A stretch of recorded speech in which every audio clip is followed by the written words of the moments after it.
Jadi kita harus hati-hati ya dalam persyaratan. Itu hanya untuk yang berkurban, adapun yang menonton tidak. Beliau adalah salah satu yang paling pertama melakukan berkurban.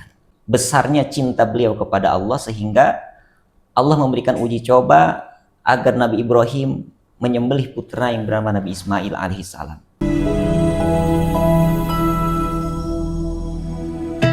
Assalamualaikum warahmatullahi wabarakatuh. Innal hamdalillah wassalatu wassalamu ala Rasulillah wa ala alihi washabihi wa mawalah. Salam jumpa bersama Haji Pendi di channel Obrolan Santri. Kali ini teman-teman kita akan membahas dengan tema Idul Adha dan berkurban bersama narasumber kita yang sudah ada di channel Obrolan Santri. Teman-teman jangan lupa like, komen, subscribe channel Obrolan Santri. Baik, kita lanjutkan.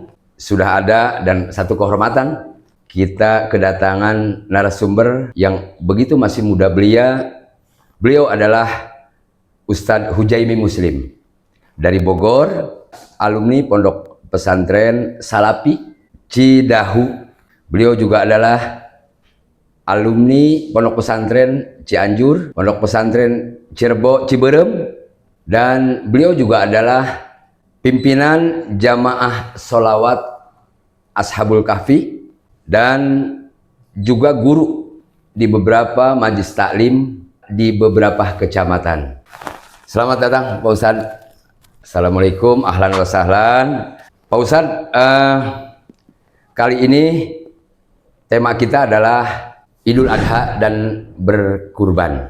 Nampaknya ini adalah satu ilmu yang insya Allah harapan kita semua adalah besar manfaatnya, karena beberapa saat lagi kita akan memasuki bulan haji. Tentunya segala aktivitas ibadah kita harus dilandaskan dengan keilmuan. Baik Pak Ustadz, barangkali kita bisa mulai obrolan santai saja. Ada beberapa pertanyaan Pak Ustadz.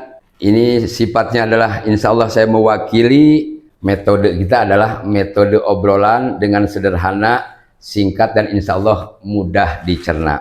Ada satu pertanyaan, makna dibalik tradisi menyembelih hewan kurban di Idul Adha. Kok kayaknya serem banget itu menyembelih, tapi kok banyak orang yang semangat pada saat pelaksanaan. Motivasi dasarnya apa Pak Ustadz? Assalamualaikum warahmatullahi wabarakatuh. Waalaikumsalam warahmatullahi. Innal hamdalillah wassalatu wassalamu ala Rasulillah wa ala alihi wa sahbihi wa mawalah amma ba'du. Qala Allah Ta'ala fi kitabihil karim wa huwa asdaqul qailin. A'udzu billahi minasyaitonir rajim. Bismillahirrahmanirrahim. Inna a'tainakal kautsar fasholli li rabbika wanhar inna syani'aka huwal abtar. Wa qala nabiyyuna wa maulana Muhammad sallallahu alaihi wasallam, innallaha ikhtara minal ayyami arba'atun. Shadaqallahul azim. Alhamdulillah pada siang menjelang sore ini ini merupakan suatu penghormatan saya diundang dalam acara podcastnya Pak Haji, yang mudah-mudahan ini merupakan salah satu bentuk silaturahmi kita. Amin, amin. Yang kedua adalah merupakan bentuk nilai ibadah di hadapan Allah Subhanahu wa Ta'ala. Amin ya Allah. Adapun pertanyaan yang berkait tentang masalah pelaksanaan kurban di hari raya itu, beberapa ulama telah menerangkan dalam kitab tafsir, itu merupakan asal-usul daripada putra dari Nabi Adam alaihissalam yang bernama Sayyidina Habil. Beliau adalah salah satu yang paling pertama melakukan berkurban. Kesininya ada riwayat daripada Kangjeng Nabi Ibrahim alaihissalam, yang mana itu merupakan salah satu ujian dari Allah seberapa besarnya cinta beliau kepada Allah sehingga Allah memberikan uji coba agar Nabi Ibrahim menyembelih putra yang bernama Nabi Ismail alaihissalam, yang pada akhirnya ulama berbeda pendapat ketika disembelih itu bukanlah Nabi Ismail, akan tetapi Jibril turun sambil membawa domba. Nah, ini merupakan syariat yang disempurnakan oleh baginda Rasul, karena kullu syariatin mansukhatun bi syariatin Nabi sallallahu alaihi wasallam. Seluruh syariat itu disalin dan disempurnakan, bahkan diperbaharui dengan syariatnya baginda Rasulullah SAW, diantaranya adalah tentang masalah kurban. Mungkin sekiranya itu. Jadi landasan dasar sehingga masyarakat itu fastabiqul khairat dalam rangka melaksanakan ibadah kurban, salah satu dari asbabun nuzulnya itu. Dan ini memang betul-betul perintah Allah ya Ustaz ya. Ada kegamangan di masyarakat bahwa ketika masuk di bulan haji, ketika mereka punya harta, dan ini adalah satu kewajiban yang perintah Allah semata, sebelum melakukan kurban mereka sudah tahu ilmunya. Nah, syarat-syarat untuk hewan kurban itu apa ya Ustaz? Ada pertanyaan di masyarakat ini yang suka bahasa orang Cisaik itu pasolengkrah ini pemahamannya nih. Ketika kurban itu boleh makan apa tidak? Ini mohon penjelasan Pak Ustaz nih. Bahwa di dalam masalah berkurban tentunya ini merupakan syariat. Betul. Dari baginda kita Nabi Muhammad yang atas perintahan Allah yang pastinya mempunyai aturan dan ukuran. Tidak semata-mata seekor kambing atau seekor domba atau sapi, tapi harus mencukupi syarat-syarat daripada berkurban tersebut. Betul. Di antaranya dalam kitab Fathul Qarib, dalam kitab Fathul Mu'in, para ulama telah membahas tentang hal itu, bahwa masalah domba yang sah dipakai kurban itu ketika dia sudah berusia 1 tahun. Domba 1 tahun. Domba 1 tahun atau 6 bulan, yang penting sudah kupak gigi depan. Karena ketika tidak masuk syarat yang telah disebutkan tadi, betul, walaupun dombanya besar, yang menyembelihnya seorang ulama itu tidak sah menurut pandangan ilmu fikih. Subhanallah. Itu masalah domba. Jadi kita harus hati-hati ya dalam persyaratan. Betul, betul. Karena yang dilihat di masyarakat itu kebanyakan ketika membeli domba, itu mereka hanya menanyakan kiloan atau dagingnya. Yang padahal yang pertama yang harus dipertanyakan adalah tentang umur. Karena ini berkaitan tentang sah dan tidaknya kurban. Betul. Domba 1 tahun, kambing itu 2 tahun. Sanatani. Kambing 2 tahun ya. Kambing 2 tahun, kalau sapi itu 2 tahun. 2 tahun ya. Sehingga banyak fenomena di masyarakat, sapi Brahma, sapi Australia, bahkan limosin, yang walaupun ukurannya besar, ketika tidak mencukupi umur 2 tahun itu tidak sah menurut pandangan fikih. Maka oleh karenanya ini sangat penting, terutama ketika ingin berkurban, hendaklah kita menanyakan terlebih dahulu tentang masalah umur, karena ini berkaitan tentang sah dan tidaknya kurban. Betul. Pertama adalah umur ya. Iya, umur. Kambing itu kan jenisnya ya. Kambing itu disebutnya kambing Jawa, gitu kan? Kambing Jawa itu 2 tahun. Iya, 2 tahun. Jenis hewan domba itu 1 tahun atau 6 bulan, atau 6 bulan ini kecuali 6 bulan sudah kupak. Kupak itu sudah ompong ya? Iya. Sudah ompong. Itu sah. Sah. Oke, itu syarat yang paling mendasar. Nah, kalau sapi 2 tahun. Sapi 2 tahun. Kalau sapi 2 tahun. Berarti ini harus ikhtiaton, kehati-hatian ya Ustaz. Pertama ini adalah sangat mendasar. Pemirsa sekalian, sebelum dilanjut, teman-teman sekalian, jangan lupa like, komen, subscribe di obrolan santri. Baik Pak Ustadz, di sesi kedua barangkali obrolan kita lanjut.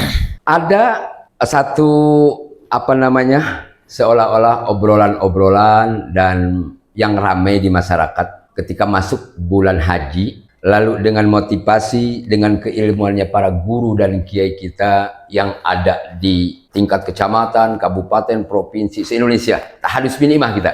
Banyak guru, banyak kiai kita, banyak habaib kita. Tetapi dalam rangka head to head dan ta'aruf seperti begini, ini kan kurang nih. Nah ini mumpung ada Pak Ustadz nih, maksud saya begini. Katakanlah di komunitas teman saya Pak Ustadz gitu. Dengan celotehan, bro, ente sehat-sehat. Bro, gimana? Tahun ini ente korban nggak? Dia bilang, saya udah Pak Haji. Ada stigma seolah-olah bahwa ketika sudah, nampaknya mereka sudah melaksanakan kurban. Apakah kurban itu cukup sekali? Atau boleh tiap tahun? Atau bagaimana? Ini ketika seseorang, satu keluarga, atau mungkin berkurban, kira-kira boleh tidak makan dagingnya? Itu diatur dengan syar'i. Ingin penjelasan yang lebih gamblang lagi ketika kita sedang berdua nih Pak Ustadz. Mangga. Nah, tentang masalah kurban, ya. Kita itu bermadhab Imam Syafi'i, yang tentunya Indonesia ini salah satu yang pemeluknya bermadhab Syafi'i, ya. Yang mana madhab Syafi'i itu mengatakan bahwa kurban itu hukumnya sunnah mu'akkad. Sunnah mu'akkad ya. Sunnah mu'akkad. Dan kesunahan ini kesunahan tiap tahun Pak. Tiap tahun. Iya, tiap tahun ketika datang bulan Idul Adha, ya. dia mampu, maka disunahkan untuk berkurban. Karena ini sudah dicontohkan oleh Nabi kita, beliau itu tiap tahun berkurban. Sehingga pemahaman masyarakat yang mengatakan, kenapa Bapak tidak kurban? Oh, saya udah tahun kemarin. Seakan-akan kurban itu disunahkan seumur hidup hanya 1 kali. Itu. Yang padahal kesunahan kurban itu adalah tiap tahun. Tiap tahun. Kita mampu. Subhanallah. Masalah berkurban. Iya. Adapun hukumnya menurut Imam Syafi'i dan jumhur ulama bermuara kepada mazhab Imam Syafi'i mengatakan hukumnya sunnah muakkad. Sunnah muakkad, ya. Adapun imam-imam yang lain bahkan ada yang mengatakan wajib. Untuk pertanyaan kedua, masalah daging kurban, apakah orang yang berkurban boleh memakan dagingnya? Betul. Ulama memberikan perinci ada dua bagian. Betul. Yang pertama, orang yang berkurban ada yang tidak boleh memakan dagingnya. Yang kedua, orang yang berkurban ada yang boleh memakan daging kurbannya. Ada yang boleh. Adapun orang yang berkurban tidak boleh memakan daging kurbannya adalah ketika dia berkurban yang mana kurbannya hukumnya wajib. Di dalam kitab I'anatul Talibin dijelaskan contoh-contoh kurban yang wajib itu, yang dikategorikan wajib itu ketika dia membawa domba sambil mengatakan ja'altu hadhihi udhiyatan. Aku jadikan ini domba sebagai kurbanku. Mengatakan seperti itu, Betul. ikrar seperti itu, jatuhnya wajib secara hukum agama. Sehingga andai kata disembelih, dia dan keluarganya tidak boleh memakan daging tersebut, bahkan hukumnya haram. Karena jatuhnya wajib. Wajib. Yang kedua ada lagi, orang yang berkurban boleh memakan dagingnya. Maka dalam i'anah dijelaskan ketika seseorang yang berkurban dan dia ingin memakan daging kurban tersebut tujuan tabarruk, dia harus mengkaidkan atau mengkaidkan dengan bahasa ketika membawa kambing, ini kambing adalah kurban sunnahku. Ketika mengucapkan seperti itu, maka hewan kurban tersebut jatuhnya sunnah, sehingga ketika setelah disembelih dia dan keluarga yang berkurban boleh memakan dagingnya. Bahkan betul. sunnah tabarruk. Sunnah tabarruk untuk keberkahan. Untuk keberkahan. Biar. Akan tetapi yang terjadi di masyarakat Betul. kebanyakan seperti itu. Dia tidak mengatakan ini kurban sunnahku, tapi dia mengatakan ini kurbanku. Betul. Itu menjadi wajib. Betul. Karena dari talafut tadi ya. Iya, talafut. Dari talafut, dari ucapan, sehingga analogi Ustadz tadi betul, ketika seorang membawa ada pertanyaan itu kurban siapa, atau itu kambing siapa, sapi siapa, ini adalah untuk kurban saya, untuk kurban sepulan, maka itu jatuhnya kurban wajib. Itu yang tidak boleh. Tidak boleh. Subhanallah, itu khawatir kita begitu ya. Jadi akhirnya para guru dan kiai dalam rangka ikhtiatornya kadang-kadang berpikir begini, saya suka mendengar, pokoknya orang yang korban udahlah tekulu mikiran daging atau nggak usah makan dagingnya gitu loh. Karena guru dan kiai tahu, karena mungkin awalnya ini sudah rancuh. Artinya mereka takut kata guru dan kiai kita ini salah talafut awalnya. Karena Allah Maha tahu dan Allah Maha melihat. Subhanallah ya. Jadi itu adalah harus hati-hati. Berkurban itu boleh makan atau tidak. Tadi sudah dijelaskan oleh Ustadz. Dan ini insya Allah ada manfaatnya. Jangan lupa teman-teman like, komen, subscribe di obrolan santri. Pak Ustadz, pertanyaan berikutnya adalah daging kurban itu punya keistimewaan tersendiri. Apa sih keistimewaan dari daging kurban dan bagaimana cara memanfaatkannya biar pahala kurban kita lebih bermanfaat dan maksimal? Karena ini merupakan syariat dan aturan di agama yang pastinya sekalipun itu hukumnya sunnah muakkad mempunyai keistimewaan tersendiri. Ada salah satu hadis yang mana riwayat daripada Imam Ibnu Mas'ud dan ada riwayat-riwayat yang lain, Abi Hurairah diantaranya. Di situ dijelaskan bahwa orang yang berkurban itu nanti di akhiratnya fa innaha ala sirati duhayakum. Subhanallah. Karena hewan yang telah dikurbankan saat di dunia itu nanti di akhirat akan menjadi kendaraannya. Akan menjadi kendaraan. Sekalipun ketika ditinjau dalam ilmu ahli muhaddisin, ini hadisnya termasuk hadis yang dhaif. Betul. Hadis yang lemah. Betul. Akan tetapi ini merupakan bentuk semangat buat masyarakat agar mereka menjadi orang-orang yang dermawan, terutama di hari raya Idul Adha. Betul. Artinya berlomba-lomba dalam kebaikan untuk berkurban. Dalam kebaikan. Walaupun seseorang belum menikah, Ustaz. Walaupun belum menikah, karena di dalam berkurban itu adalah yang pertama dia adalah balighin. Baligh berakal dan dia itu adalah qadirin, orang yang mampu. Orang yang mampu. Tidak disyaratkan dia harus menikah terlebih dahulu. Betul. Atau nunggu tua, nunggu kaya gitu nggak usah, Ustaz ya? Iya, enggak. Betul. Karena seseorang itu ketika memang dia sudah mengikuti aturan agama, sekalipun dia tidak mampu dan dia punya keinginan untuk berkurban, insya Allah pada saat hari raya dia mampu berkurban. Betul. Banyak sekali riwayat dan ceritanya orang-orang yang memang tidak mampu, tapi dia ketika datang hari raya Idul Adha, dia berkurban, bahkan kambingnya paling besar, Pak Haji. Posisi saat itu si orang tersebut padahal dalam keadaan tidak mampu. Tidak mampu. Subhanallah. Di antaranya dia membeli 3 kambing, dari kecil dia urus, sampai pas hari raya Idul Adha, yang 1 dia potong, yang 2 dia jual. Dan uangnya tersebut dia tukarkan lagi dengan 3 kambing kecil. Subhanallah. Nah ini pemirsa, buat kita semua ini adalah motivasi. Artinya kita tidak mesti harus menunggu punya uang banyak. Katakanlah kaya dulu, tua dulu, lalu kita tadi ikutin syariat Islam. Tetapi tadi ini luar biasa penjelasan Ustadz. Nah ini selanjutnya ada lagi contoh lain Ustadz barangkali. Kita harus optimal dan berusaha, itu baik tidak Ustadz kira-kira? Sangat baik. Sangat baik ya. Seseorang yang memang ingin melakukan ibadah, sekalipun ketika dia sudah punya rencana dan pada akhirnya dan endingnya itu dia tidak mampu, Betul. itu merupakan nilai ibadah juga sebenarnya. Nilai ibadah, perjuangan ya. Perjuangan. Nah, jadi bahasa orang kita itu ya ulah nyerah gitu kan. Jadi gua mah emang tidak mampu, jadi mustahik, akan repot ini, bahaya. Jadi tidak ada perjuangan ya gitu ya. Baik. Supaya kita optimal membagikan dagingnya itu gimana Ustaz? Terutama yang diutamakan dan diprioritaskan adalah untuk orang-orang fakir miskin dulu, Pak Haji. Oh gitu. Karena di hari raya itu adalah agar orang-orang yang tidak mampu memakan daging, minimal dia setahun sekali memakan daging. Setahun sekali minimal ya. Bagi orang-orang yang tidak artinya berbagi ya. Ya. Berbagi. Adapun bagi orang kaya bagaimana? Apakah boleh dia menerima? Boleh, akan tetapi dia tidak memiliki. Dia hanya sekedar boleh memakan, tidak memiliki. Karena hukumnya berbeda nanti. Ketika orang fakir miskin diberi daging kurban, Betul. dia itu adalah seseorang yang memiliki. Kalimat memiliki, boleh dia masak dan dia makan atau dia jual karena udah dimiliki. Adapun bagi orang kaya, dia hanya boleh memakan saja. Tidak boleh dia jual, tidak boleh. Tapi menerimanya berhak orang kaya pun. Berhak. Untuk yang daging kurban. Masyarakat kan kadang-kadang, itu mau orang kaya. Dia mah jangan dikasih orang kaya. Padahal boleh dalam syariat. Termasuk ada orang yang terkadang ketika berkurban dia punya keluarga 8 orang gitu Pak Haji. Dan dia punya hanya 1 sapi. Sering sekali bertanya pada saya, bagaimana Pak Ustadz, saya 8 orang dan saya hanya punya 1 sapi, sedangkan sapi itu hanya untuk 7 orang. Apakah sapi. sah? Saya katakan sah. Oh sah Ustaz ya? Saya katakan sah. Akan tetapi seperti ini konsepnya. Ketika di dalam angkot itu hanya cukup untuk kapasitas 10 orang, bagaimana kalau mau menambah penumpang? Silahkan. Akan tetapi harus dikasih bangku kecil. Oh gitu. Iya, berarti kurban dengan sapi sah buat 8 orang dengan catatan ditambah 1 kambing. Oh 1 kambing. Oh gitu, betul. Betul. Itu analoginya ya tadi ya, contohnya betul. Jadi tidak keluar dari hukum syar'inya. Ya. Luar biasa. Kalau pemikiran seperti ini dan jawaban seperti ini kan bijak dan tidak keluar dari koridor hukum. Ya.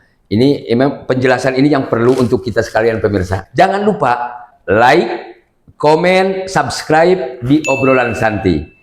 Baik, selanjutnya Pak Ustadz, mungkin ini pertanyaan yang terakhir mewakili fenomena yang terjadi ketika bicara soal kurban supaya orang termotivasi, terus respect.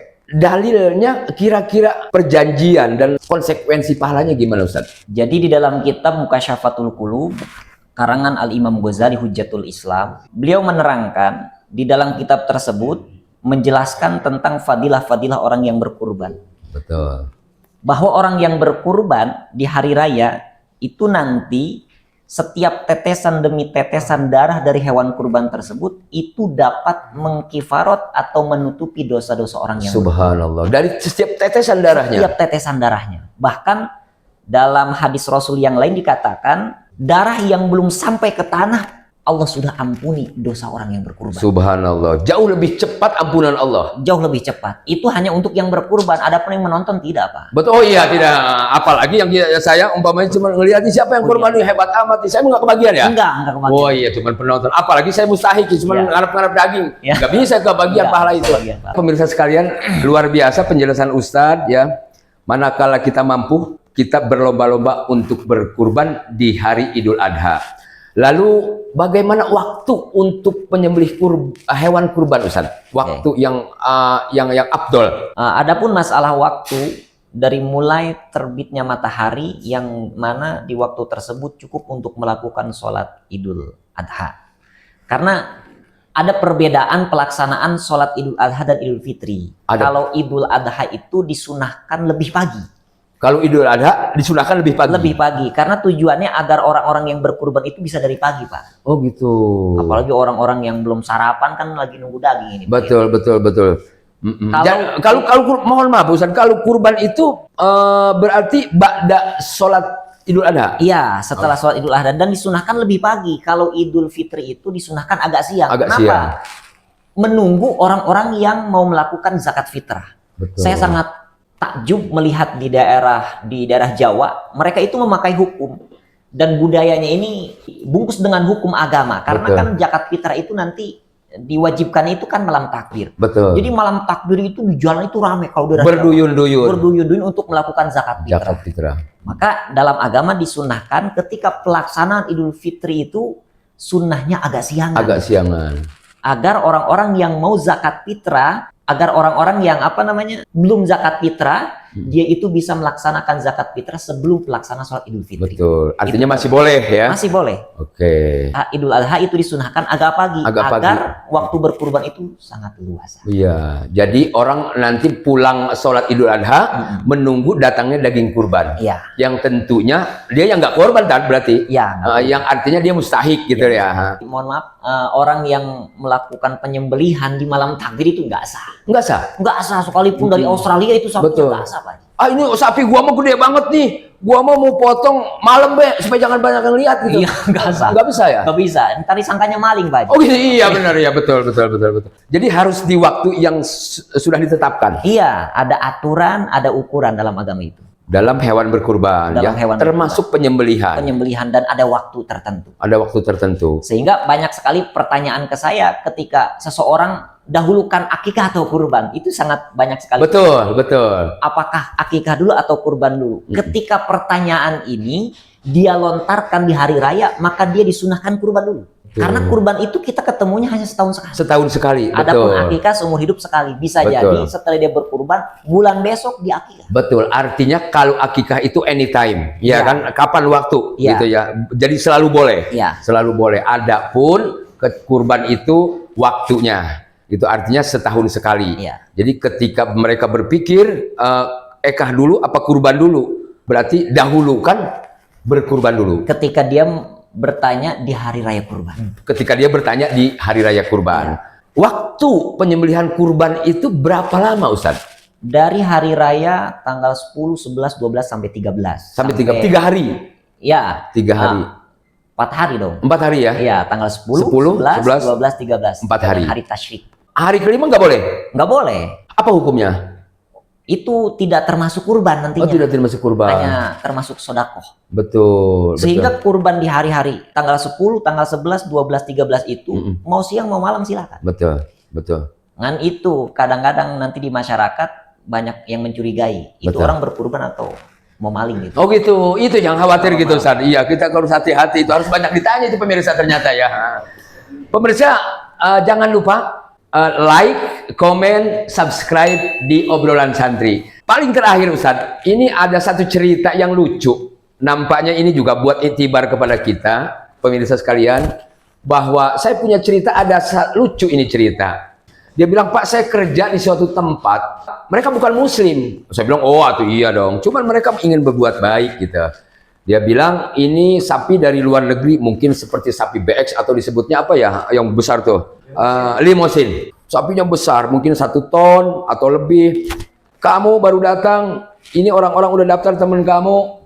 Bos, saya belum berkorban. Ini aja sekalian katanya. Yang lainnya temen kamu sudah. Emang bosnya baik, bener, luar biasa.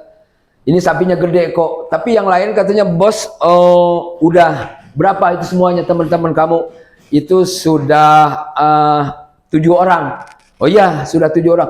Tapi kata yang baru datang tadi, bos saya kan belum, sama temen si Pulan itu 1 lagi juga belum. Masuk aja katanya. Jadi 9 dong bos. Nggak apa-apa, sapinya gede ini katanya gitu. Cuman kalau jawabannya ini sapi gede, 9 orang juga boleh, kata karena ini gede, repot kalau nggak pakai hukum. Iya. Jadi menurut saya adalah ilmu itu sangat penting dalam hal apapun, terutama untuk ibadah mahdoh dan goir mahdoh. Karena ada satu ulama yang mengatakan al ilmu imamun wa ammalu tabiun. Teman-teman, barangkali obrolan kita di siang menjelang sore dengan Pak Ustadz Hujaimi Muslim, tema Idul Adha dan berkurban. Sampai sini, lain kesempatan akan hadir di tema yang lain. Jangan lupa teman-teman like, comment, subscribe di obrolan santri. Insya Allah kita sajikan layanan masyarakat obrolan santri per minggu. Billahi inayah taufik. Assalamualaikum warahmatullahi wabarakatuh.